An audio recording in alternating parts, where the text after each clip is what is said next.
Hi and welcome to my channel. Referring to the recent events in the Middle East, it is obvious that those who rule the world are fueling wars. They want to spread fear to justify the expenses on security, and this also happened with UFO. For instance, Luis Elizondo claims he worked for a secret project of the Pentagon on UFOs, but is actually a controversial figure because from one side he confirms the UFO reality, but from the other side he declares it could be a threat for national security, so his activity is a bit suspicious and could be actually related to the government and to the services.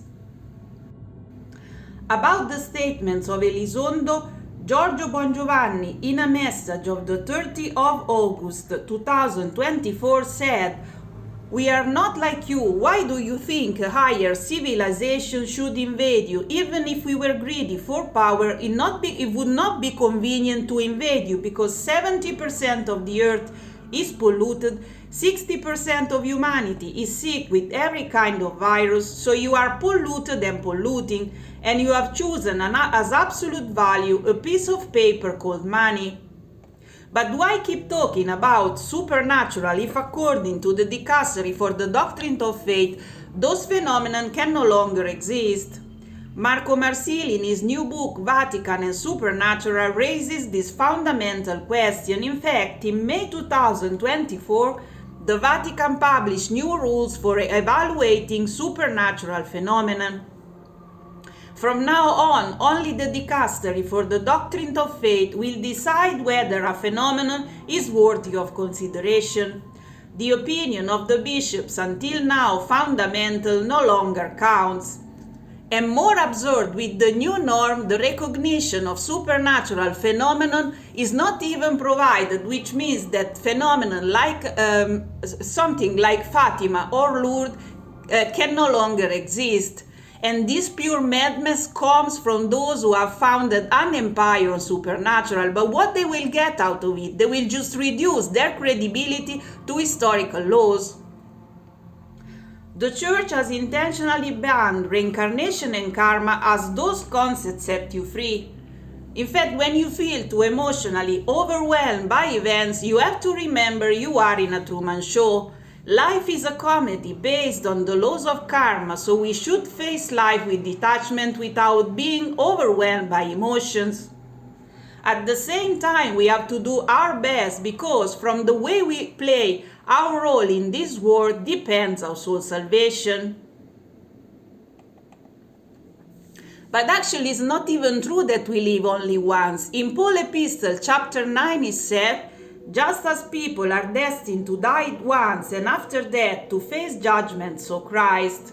So the Catholic Church has used this sentence to prove reincarnation false, but in Greek the word death is indicated by two terms with a slightly different of meaning. Necrus, which means to die generically, and apotnesco, which means to die definitively. In other words, necrus indicates a death from which is possible to return. So the sentence in Hebrew 9 should be translated as follows. "As for man, is established that definitive death comes only once, after which comes the judgment, so Christ." So why the ancient Greek used two different terms? Just for one reason, because they believed in reincarnation. According to Enrico Telaretti and his chronology, Apocalypse revealed the 1335 days of tribulation mentioned in Daniel 12 should end in June 2025, and around 2026-2027 should start the kingdom of the Antichrist and the one world government.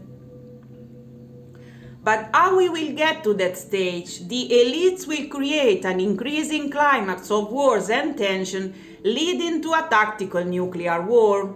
This will justify the establishment of a single government that will restore peace, yes, but it will limit fundamental freedom. If that is true, the war in the Middle East is not definitely going to stop. But when started the tensions between Jews and Muslims? The Jews had been living in the Arabian Peninsula for centuries before the advent of Islam, and they were Muhammad's main obstacle to spread the new religion. and they were brutally persecuted from the very beginning. Muhammad, who was a military leader, made several raids against the Jewish oases. An emblematic case was the Battle of Khaybar in 628 DC. All men of the Banu Nadir tribe were slaughtered, including Safiya's husband. This Jewish woman was captured by the Muslim and then became Muhammad's 10th wife. And actually the Quran, but not even the Old Testament, are like the New Testament that says love your enemies and pray for those who persecute you.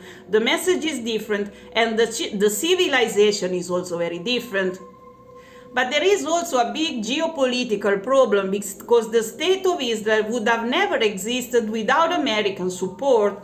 And now Netanyahu, with the support of the ultra-Orthodox Jews, is applying the eye for an eye law. So the Jews now are not doing much better than their persecutors. Thanks for watching. Please subscribe and see you in the next video.